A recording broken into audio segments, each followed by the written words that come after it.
العدو اللدود للمغرب في الأمم المتحدة يستعد لمغادرة منصبه. إليكم التفاصيل. سيضطر الممثل الدائم للجزائر لدى الأمم المتحدة نادر العرباوي لترك منصبه قريبا والعودة إلى العاصمة الجزائر، بعد أن تعرضت مسيرته بالهيئة الأممية لانتكاسة كبيرة لكونه يفتقر إلى المهارة والشجاعة وفق صناع القرار في الجزائر، بعد أن تبين ضعف مقارعته للممثل الدائم للمغرب عمر هلال. وأفاد موقع مغرب انتليجنس استنادا إلى مصادر دبلوماسية أن العرباوي الذي اشتهر بمعاركه الكلامية مع نظيره المغربي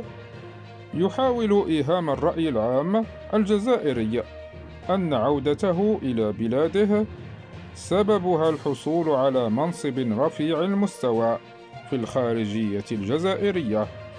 إلا أن ذلك لا أساس له من الصحة، وأن فشله في أداء مهمته وراء عودته. وكشف المصدر أن العرباوي المقرب جدا من وزير الخارجية الجزائري رمضان العمامرة ذهب ضحية حملة التطهير التي قام بها تبون داخل الدبلوماسية الجزائرية، حيث من المرتقب استبداله في الأيام القادمة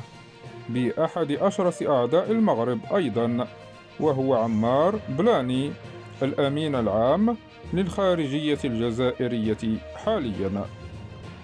والذي سبق له أن تقلد منصب المبعوث الخاص المكلف بقضية الصحراء ودول المغرب العربي في الخارجية الجزائرية. وأوضح المصدر ذاته أن درجة المشاعر المعادية للمغرب صارت مقياسا للتعيينات التي تخطط لها الرئاسة الجزائرية مستقبلا في السلك الدبلوماسي، إذ سيتم استبعاد الدبلوماسيين العقلاء أو الذين يعتبرون متساهلين مع المغرب، وسيحل محلهم تدريجيا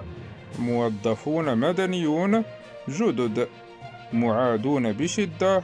للمغرب في خطاباتهم وآرائهم للدفاع عن المصالح الدبلوماسية للجزائر.